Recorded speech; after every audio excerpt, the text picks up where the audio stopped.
En el nombre del Padre, del Hijo y del Espíritu Santo. Amén. Señor, danos perspicacia para entender, método y facilidad para aprender, sutileza para interpretar, gracia copiosa para expresarnos. Prepara el comienzo, dirige el proceso y completa el éxito. Tú que vives y reinas por los siglos de los siglos. Una palabra tuya bastará para sanar. La palabra que quiero compartirles en este momento y que nos dará una sanación real a nuestras vidas es una palabra muy cortica. Tiene 6 letras. Perdón. Esa es la palabra que nos dará la auténtica sanación que necesita nuestra vida. Y es una oportunidad que nos regala el Señor para que de verdad nuestras dolencias, nuestras enfermedades sean sanadas de raíz. Hay situaciones en la vida que nosotros llevamos cargando hace muchos años y ya, basta, ya, llegó la hora de descargarlo, porque precisamente nos ha dado tanta paz a nuestra vida esta frase bíblica, esta bienvenida que nos ha dado el Señor cuando nos dijo: vengan a mí todos los que están cansados y agobiados, que yo los aliviaré. Yo no sé si a ustedes les pasa, pero cada vez que yo escucho esa palabra siento como un descanso, como si me acostara en los brazos del buen pastor, del Señor, que estando en sus brazos yo descanso como ese niño, como ese bebecito que está tranquilo y que no teme nada en brazos de su mamá. En los brazos de mi Dios se entiende aún más aquel poema de Santa Teresa de Ávila: nada te turbe, nada te espante, quien a Dios tiene, nada le falta.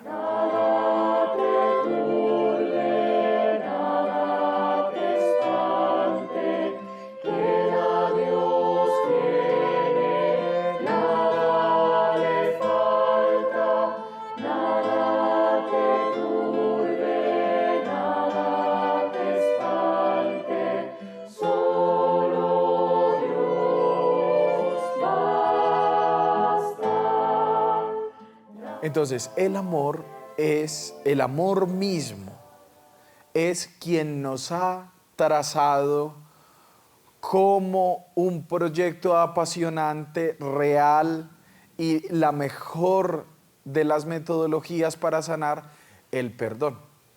Entiéndanme, por favor, que el Señor no nos da el mandamiento del perdón para molestarnos la vida. No es para molestarnos la vida, sino todo lo contrario. Porque Él, como nuestro papá, con amor de mamá, está cansado de vernos sufrir. Entonces nos dice: ay, mija, vea, es que la persona que más sufre con ese rencor es usted mismo. Es que, miren, imaginémonos un caso hipotético. Vamos a pensar de pronto en una persona que nos hizo daño hace algún tiempo. Esa persona que nos hizo daño a lo mejor ya está feliz y dichosa y feliz de la pelota, como decimos nosotros. Ya está pues bien. Y la persona que sigue sufriendo, mírela aquí, es esa que no ha sido capaz de perdonar. Entonces, el que no ha perdonado es masoquista. ¿Por qué? Porque sufre 2 veces. Sufre por el dolor que le hicieron y sufre ahora por el dolor que usted mismo se está haciendo al no aceptar este proyecto maravilloso que le está trazando al Señor al decirle, es que al Señor no le falta y no arrodillarse, para decirnos a nosotros, por favor, es que yo le estoy diciendo esto es para que usted no sufra. Entonces quiero contarles una historia que nos va a ayudar mucho a entender la importancia del perdón. Yo estaba en una comunidad río arriba y me tocó dormir pues en el piso toda la Semana Santa y entonces al otro día encontrábamos el jabón todo comido de ratones y yo sentía toda la noche los ratones alrededor mío y yo durmiendo en el piso. Bueno, ustedes se podrán imaginar el estrés que yo tuve toda la Semana Santa porque, bueno, yo no le tengo miedo a nada, pero asquito sí me da. Entonces, y el impacto pues de encontrar el jabón todo comido de los ratones. Bueno, entonces yo venía pues muy estresado, pero durante la Semana Santa pues ningún ratón me mordió ni nada de esas cosas, que yo tenía un toldillo, bueno. Ya cuando se acabó la Semana Santa, entonces ya veníamos bajando del río y tuvimos que amanecer en una comunidad que queda ahí, en toda la esquinita de la desembocadura del río y ahí en el mar. Entonces es una isla o una parte de una península que se llama Punta Bonita en Buenaventura, que ni es punta ni es bonita, pero es para decirles pues en forma de chiste. Entonces, allí estábamos atendidos en una casa por una señora muy querida, muy buena, pero obviamente muy pobre, y ahí habían otros 2 misioneros. Entonces no había camas para que nosotros pudiéramos estar ahí. Entonces nos tocó dormir con los compañeros. Entonces a mí me correspondió dormir en la misma cama con un compañero mío. Y el colchón era de paja. Cuando yo me acosté en ese colchón, yo empecé a sentir unos sonidos como de ratón. Y entonces los sonidos así agudos, que no soy capaz de imitarlos en este momento, entonces los sonidos así agudos, haga de cuenta exactico lo que yo había escuchado de los ratones toda la Semana Santa. Pero esto era más horrible todavía, porque yo en la otra parte estaba durmiendo en el piso, pero ahora estaba durmiendo sobre un colchón de paja. Y yo sentía como los ratones estaban dentro del colchón donde yo estaba durmiendo. Entonces yo sentía literalmente los movimientos de todo ese mundo, de toda esa cantidad de ratones, yo los sentía dentro de ese colchón.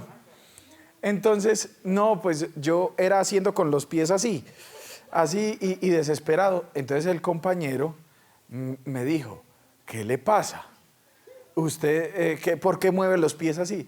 Entonces yo, sorprendidísimo, le dije, vos que estás durmiendo en el mismo colchón que yo, vos no sentís esta cantidad de ratones tan horribles que hay aquí en este colchón, vos no lo sentís.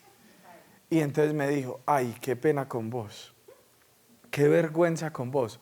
Es que no son ratones, sino que hoy la gata de aquí de la casa crió debajo de la cama. Ella tiene su nido ahí debajo de la cama y ahí están los gaticos. Y yo le dije a la señora que lo sacara, que porque hoy venían ustedes, los compañeros, y que lo sacara, que para que ustedes pudieran, que porque los gaticos recién nacidos hacen mucho ruido y hacen bulla y lo que sea. Entonces, y la señora me dijo que no se podía, que la gata la aruñaba, entonces que no se podía. Entonces, los sonidos que usted está sintiendo no son ratones, son gaticos recién nacidos. Y en ese momento yo sentí una paz y se fueron los ratones del colchón. Esto es para decirles, yo he aprendido en mi vida misionera que donde haya un gato, por el mero olor del gato, ahí no se acercan los ratones. Entonces yo efectivamente le tengo asco a los ratones, pero sé que donde hay un gato, ahí no se acercan los ratones. Entonces, como yo dije, no, como hay un gato, ahí debajo hay una gata y además está brava, ahí no se va a arrimar ningún ratón. Pero yo con esta historia quiero decirles, es real. O sea, cuando yo tenía miedo, cuando yo estaba evitando decir que tenía miedo, pero sí, entonces bueno, acepto delante de ustedes, me confieso que sí le tengo miedo a los ratones. Eso es una herencia que tengo de mi mamá. Entonces, como literalmente sí le tengo miedo a los ratones, al escuchar ese sonido y como venía traumado de toda la semana de dormir sabiendo que habían ratones a mi alrededor, entonces yo literalmente y real sentía los ratones caminando dentro del colchón.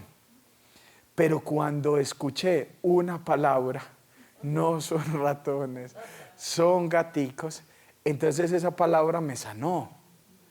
Y ya yo sentí una tranquilidad. Y ese colchón se quedó en una calma y se quedó ese colchón quietecito. Yo por eso quería contarles esta historia de mi vida para que ustedes me entendieran que hay cosas en nuestra vida que nosotros la entendemos como real. Sí, sí, eso pasó y sí, yo lo siento y sí, eso es el demonio, pero muchas veces, casi que el 99% de los casos, es fruto de mis miedos, es fruto de mis traumas, es una consecuencia de toda mi historia.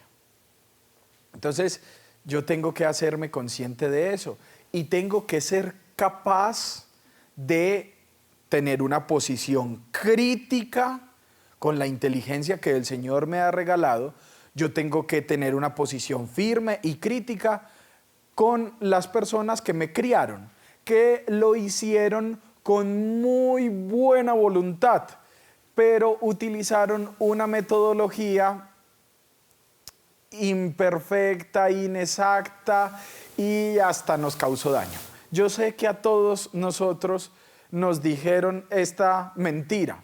Si usted es grosero con la mamá, se va a abrir la tierra y se lo va a tragar. Eso ustedes saben que eso no ha pasado. Y nos han dicho, sí, eso pasó. Y nos dijeron y nos juraron y nos retequejuraron. Pero ustedes saben que los papás tenían una muy buena voluntad. Los abuelos o quienes nos hayan contado esta historia tenían una muy buena voluntad. El objetivo era legítimo, que respetáramos a nuestros papás. Y eso sí tenemos que cumplirlo a cabalidad. Y a partir de eso aprendimos a respetar a los mayores y me parece fantástico. Yo no estoy criticando la enseñanza para que no me vayan a malinterpretar. Estoy criticando la metodología, puesto que nos metieron miedo. Y mucho cuidado, a mi Dios no se sigue por miedo, sino por amor. Por eso es que algunos de nosotros hasta el día de hoy le tememos a mi Dios, pero ese temor y temblor hasta con temblando pues nuestro cuerpo.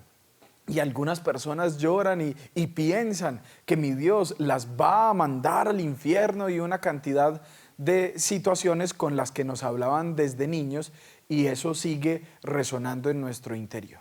A lo que hay que decir que mi Dios no es un desalmado y mi Dios no es un papá torturador. Es que nosotros a veces tenemos esas ofensas con mi Dios, diciendo que mi Dios es sádico. Y ni más faltaba. Yo creo en lo que me ha revelado Jesucristo. Y Jesucristo por ninguna parte. Yo he encontrado que me he dicho que Dios goza mandando hijos de Él a que se quemen por allá. Mi Dios no goza con el sufrimiento humano, todo lo contrario. Él es quien lo alivia.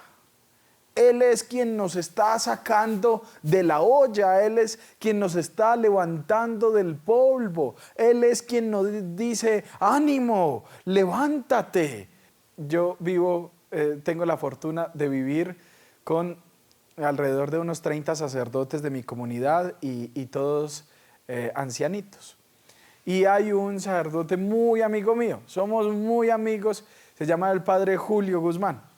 y él es un viejito adorable de 84 años, creo. Es encantador. Y a veces, entonces, tenemos discusiones de este orden, porque él me vive diciendo que sí, que mi Dios sí manda castigos. Entonces, pero él es todo lo contrario. Es un viejito adorable y vive pendiente de mí y me da detallitos y es muy generoso conmigo y me invita a comer y es muy cariñoso conmigo. Y yo le digo, Padre Julio, usted me habla de Dios es con lo bueno que usted es. Yo no creo en lo que usted me dice, yo creo que mi Dios es más bueno que usted. Y usted como es de bonachón, usted como me quiere. Padre Julio, ¿usted me quiere mucho? Sí, mijito, yo lo quiero. Y, bueno, y yo creo, así lo creo, que mi Dios me ama más de lo que usted me ama. Así es la manera preciosa con las que algunas personas nos dicen con las palabras de pronto algunas cosas miedositas, pero con su vida nos demuestran cuán bueno es el Señor. Entonces, yo con esto quiero decirles que no le tengan miedo al demonio que nos muestran en las películas de terror.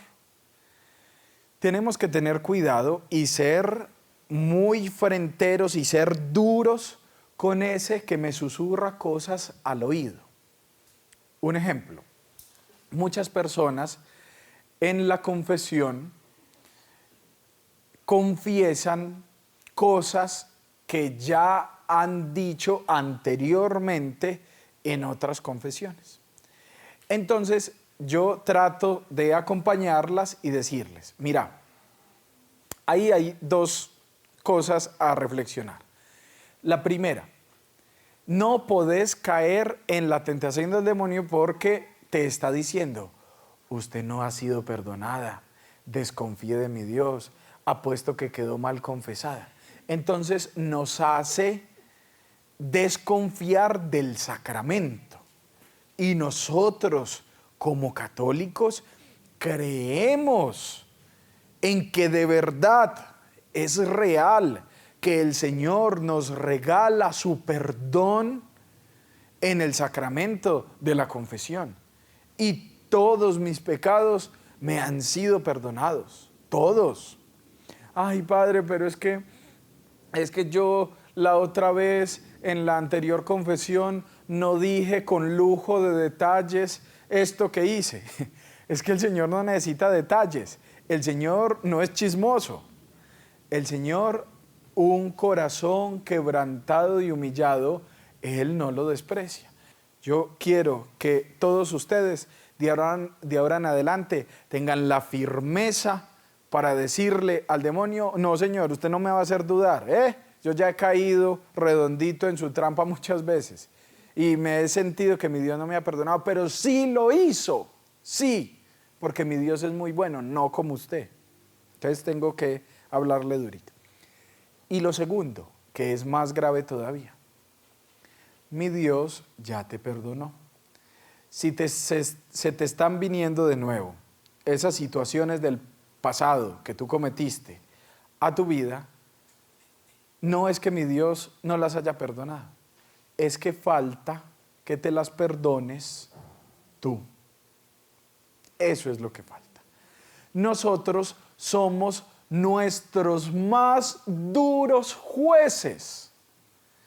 Y eso es un trabajo que no nos corresponde. Somos unos usurpadores. Le hemos quitado un oficio, le hemos quitado un trabajo que solamente le corresponde a mi Dios, el de juzgar, porque el único que puede juzgar es el único que es bueno, Dios.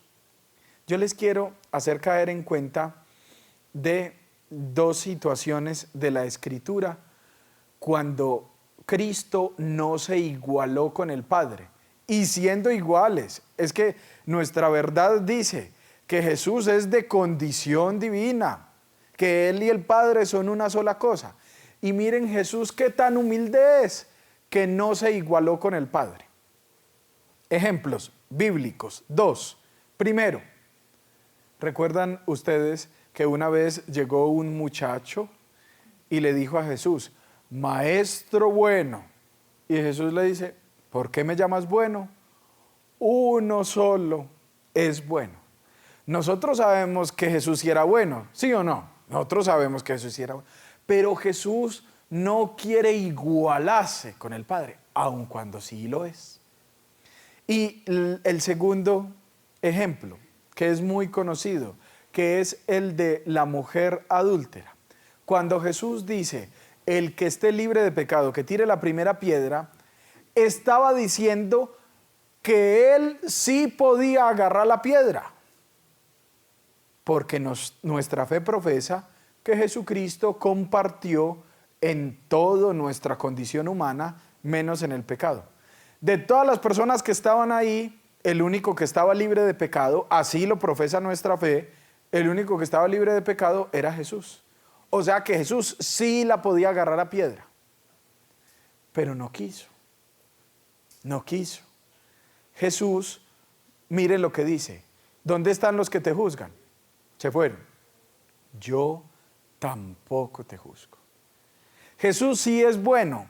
Jesús sí la podía juzgar, pero no lo hace. Él le deja ese trabajo a mi Dios. Que mi Dios se encargue, que mi Dios juzgue. El no juzgar a nadie me incluye. Yo no me puedo juzgar a mí mismo. Es importante que yo tenga una actitud crítica y además que con humildad reconozca mi pecado, pero no para condenarlo. Es que nosotros no somos misericordiosos. Entonces, miren el peligro que hay cuando yo me juzgo a mí mismo. Cuando yo me juzgo a mí mismo, como yo no soy misericordioso, en eso no me parezco a mi papá, que Dios es clemente y misericordioso, en cambio yo salí rencoroso y vengativo. Entonces, cuando yo me juzgo a mí mismo, me imagino que merezco un castigo. Todo esto es inconsciente. Yo sé que ninguno de ustedes lo ha pensado así de una manera pues ordenada, de lo que sea. No, todo esto se nos viene de una manera inconsciente, pero ese es el efecto que tiene. Cuando yo me juzgo, inmediatamente pienso que merezco un castigo y lo busco. Y entonces por eso a veces digo, ¿será que esto que me está pasando es por esto que yo hice en el pasado? ¿Sí se fijan cómo todos nosotros hemos tenido ese pensamiento? Y eso es una tentación y una manera así miedosa como se ha metido el demonio en nuestras vidas y nos ha hecho desconfiar de que mi Dios sí es misericordioso. Entonces por eso nosotros nos debemos abandonar. Sí, Señor, yo pequé, pero estoy confiado en tu misericordia. O sea, yo estoy en los brazos tuyos, tú haz conmigo lo que tú quieras. Y por eso la mejor de las oraciones es, hágase tu voluntad en mi vida. Señor, yo de pronto pienso que merezco un castigo, pero tú eres el que decides. Porque es que nosotros a veces nos imponemos castigos. Y entonces hay unas personas que piensan que tienen que vivir en el sufrimiento. Hay algunas personas que como tienen esa imagen falsa, pobrecito, no tienen la culpa. Entiéndanme que yo cuando estoy hablando en este tono, no lo estoy haciendo en forma de regaño, sino que estoy poniendo énfasis a ver si despertamos. Pero como algunas de nuestras personas alrededor, como algunos de nosotros, tenemos sin culpa la imagen de un Dios sádico, entonces nosotros somos masoquistas. Y algunos de nosotros pensamos que tenemos que vivir en el sufrimiento. Y ni más faltaba. El Señor nos ha regalado el don de la vida para ser felices. El Señor nos quiere ver felices. ¿Qué clase de Dios entonces es en el que creemos? Yo creo en un Dios papá. Y yo creo que el sueño más grande de un papá o de una mamá es ver a sus hijos felices, realizados, libres, sin sufrimientos. ¿Qué clase de papá es aquel que quiere ver al hijo llorando? Por eso es que ahora la teología en la iglesia ha criticado y ha prohibido con todas las fuerzas esas prácticas de dolor. ¿Saben ustedes que hasta el día de hoy hay personas que entran de rodillas y es que algunos templos y que algunas cosas, ay, que porque la promesa a la Virgen, esa no es la Virgen? ¿Qué clase de mamá quiere ver salirle sangre a sus hijos de las rodillas? Esa no es la Virgen. Qué pena decírselos con toda claridad, pero usted no cree en la mamá de mi Dios, que es en quien nosotros contemplamos un amor puro, un amor maternal. Eso a quien usted le está rezando, eso no es la Virgen. Nosotros debemos creer en el amor que nos ha revelado mi Dios, y por eso nos ha regalado esa mujer extraordinaria, porque para algunos de nosotros es más fácil entender el amor maternal contemplándolo en la Virgen María. Entonces eso es lo que yo soy capaz de ver en esa mujer tan buena. Uy, ahí ustedes no cantan que eres la rosa más bella y que quién será la mujer que a tantos poetas inspiró, poemas bellos de amor. Claro que es el amor más bello que nosotros contemplamos. Y precisamente como yo contemplo eso en la Virgen, de ninguna manera yo le voy a tributar sangre a la Virgen, no. Yo le voy a tributar una vida coherente, porque eso es lo que quiere mi mamá de mí, ¿sí o no? Entonces, algunos de nosotros, llegamos a este momento porque les he dicho que algunos de nosotros nos imponemos castigos y queremos vivir en el sufrimiento. El misterio sobre el cual está soportada nuestra fe es el misterio pascual, que es la resurrección. Claro que sí, claro, no se bajó solito, pues lo resucitó fue mi Dios, es lo que profesa nuestra fe.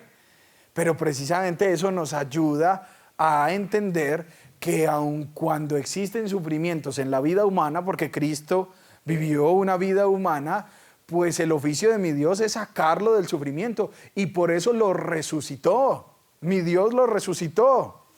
Entonces vamos a hacer un juego matemático por valernos de algunas cifras que nos pueden ayudar.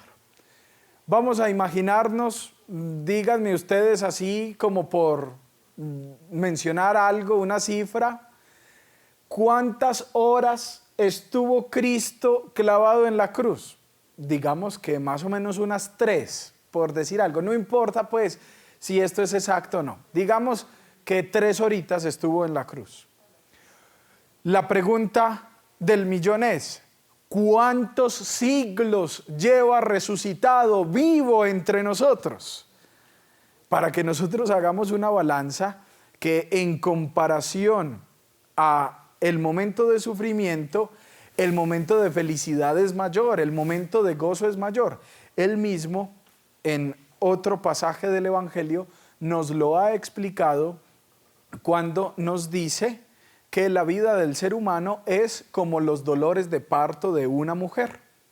Saben las mujeres, algunas con quien yo les he preguntado acerca del tema, que no hay palabras para describir esos dolores de parto. Uy, Dios mío bendito, esos dolores son tremendos, tremendos.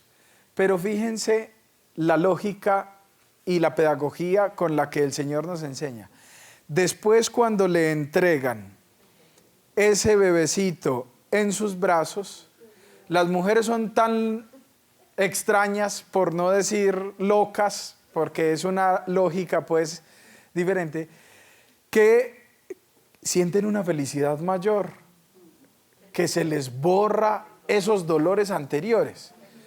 Es increíble, y esto es bíblico y es real y nos lo demuestra la vida humana, y así nos ha hablado el Señor, que después de los dolores más grandes el Señor nos promete una felicidad tan grande y mayor que nos va a hacer borrar, que nos va a hacer olvidar esos dolores.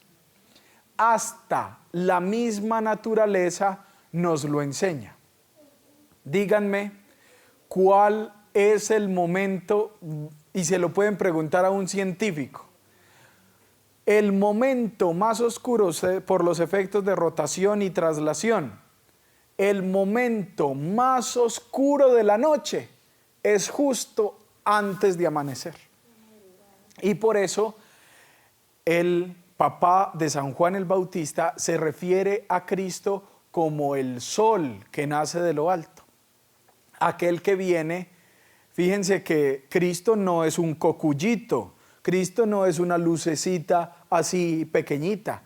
Cristo, miren cómo llega el sol a entrar en el más lejano de los rincones de nuestra vida, a iluminar, y llega, pero con qué fuerza y con qué grandeza y con qué poder. Y así lo creo yo. Cristo es una luz más grande que la del sol.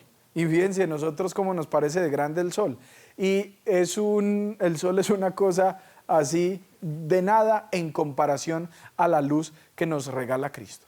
Entonces, he encontrado en este testamento de amor, que es la Escritura, he encontrado que el Señor lo que quiere es mi felicidad, que el Señor lo que quiere es mi salvación, que el Señor, como es mi papá, cada vez que yo sonrío, Él sonríe.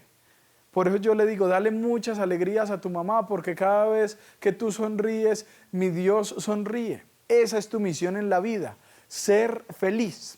El objeto de predicación de la iglesia es la salvación. Les doy una prueba. Nunca en los 20 siglos que la iglesia lleva de recorrido, nunca la iglesia ha declarado solemnemente que alguien está en el infierno. Nunca. Ustedes pueden consultar toda la historia de la iglesia que hemos estudiado, y nunca la iglesia ha dicho que alguien está en el infierno.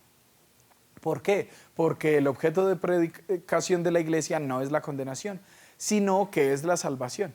Pero fíjense con qué tanta frecuencia la iglesia sí, con solemnidad, en las canonizaciones y en las beatificaciones y con los dogmas marianos y demás, nos ha dicho que muchas personas, empezando por la Virgen María, y muchas otras personas gozan de la presencia de mi Dios. La iglesia en cada canonización, en cada beatificación, declara solemnemente que muchos de nuestros hermanos que nos han precedido en la fe gozan de la plenitud. Y es que el objeto de predicación de la iglesia es la salvación. Entonces miren hacia dónde voy.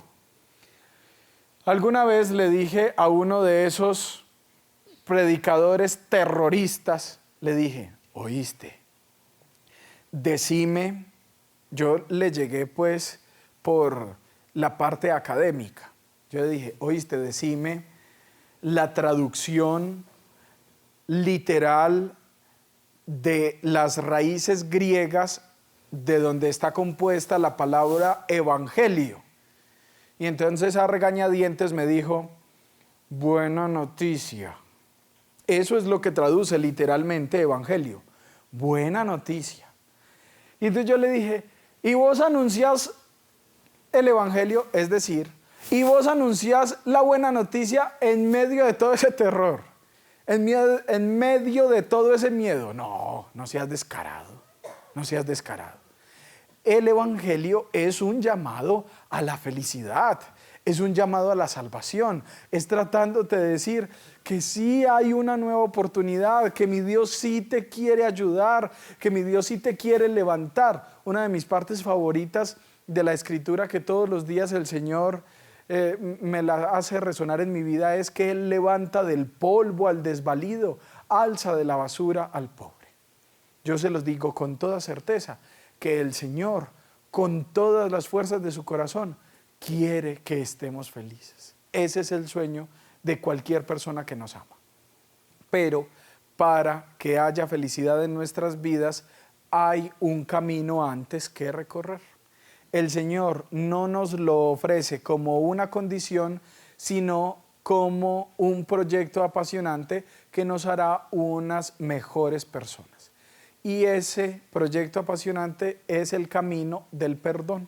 Por eso, esa es la palabra que yo desde el principio de este momento les he dicho que es la palabra que basta para sanarnos. Algunas de nuestras enfermedades físicas que tenemos en este momento son producto de cosas que no hemos perdonado en el pasado.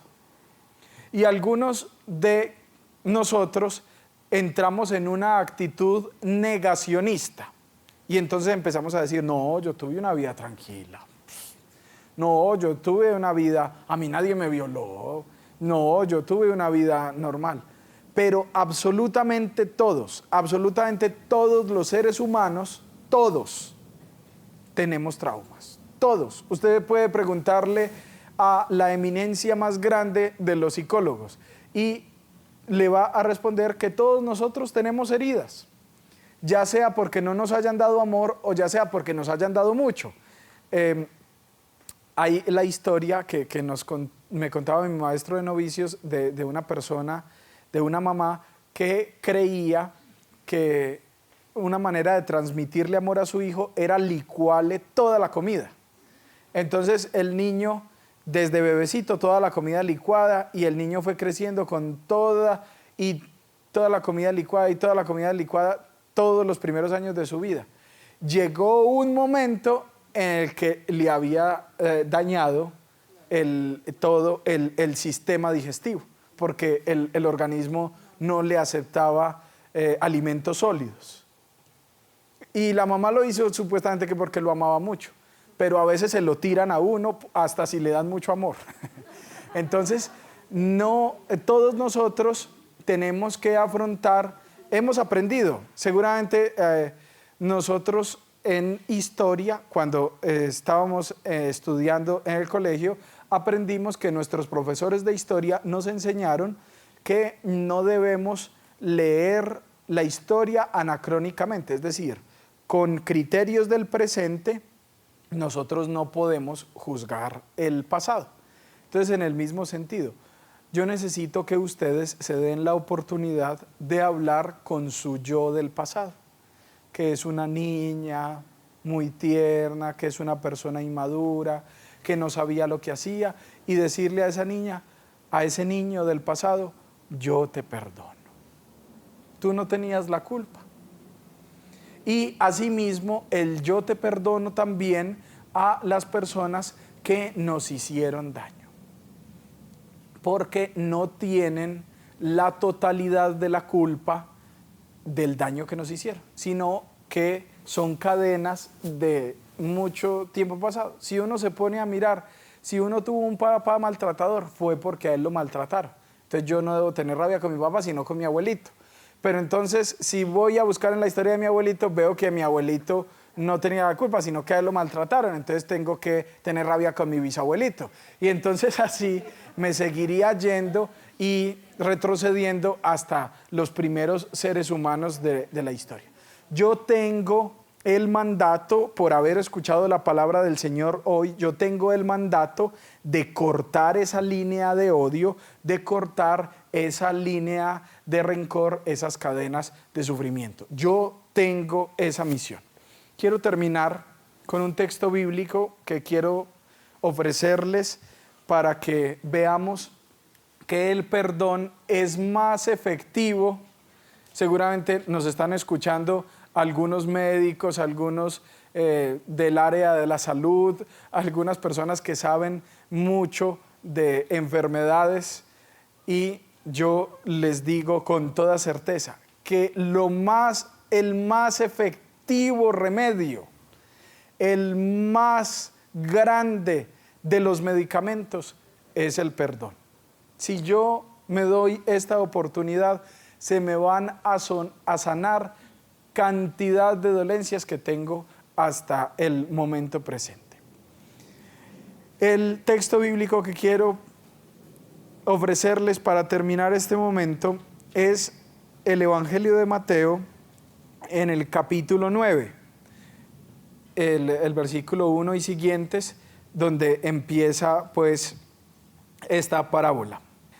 Le llevaron a Jesús un paralítico acostado en una camilla, y cuando Jesús vio la fe que tenían, le dijo al enfermo: ánimo, tus pecados quedan perdonados.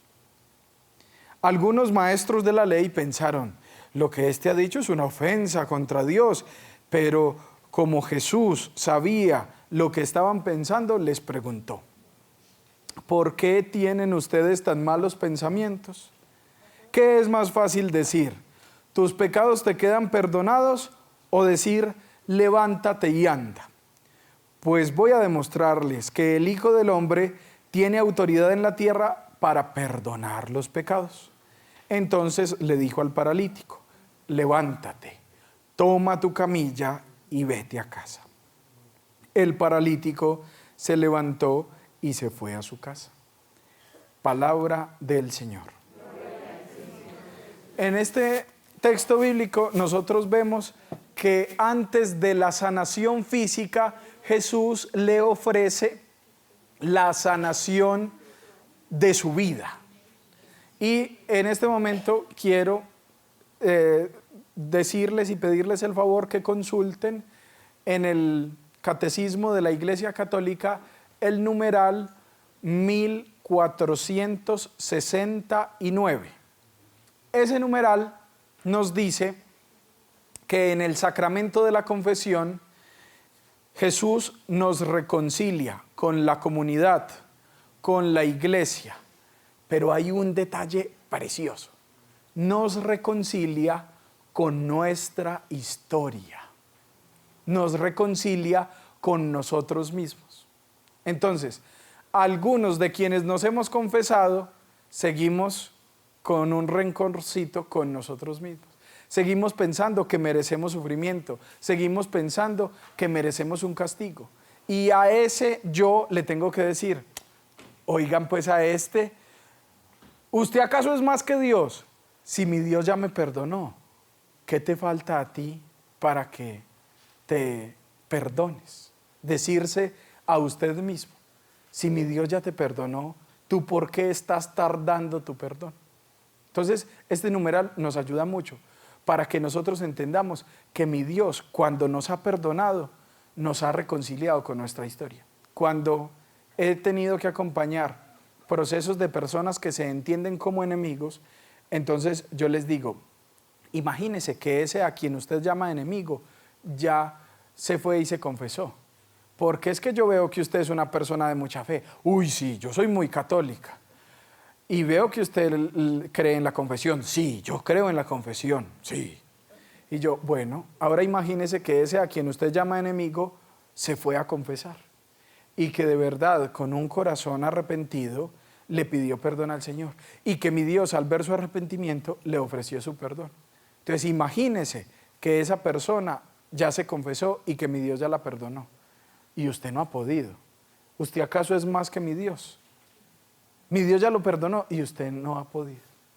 Entonces eso lo golpea a uno y lo hace que uno no se iguale con mi Dios. Uy, no, qué pena con mi Dios ya lo perdonó y yo no he podido. No, yo sí quiero darme esta oportunidad. Esta oportunidad que les está trazando el Señor es una oportunidad para que nosotros nos sanemos. Una palabra tuya bastará para sanar.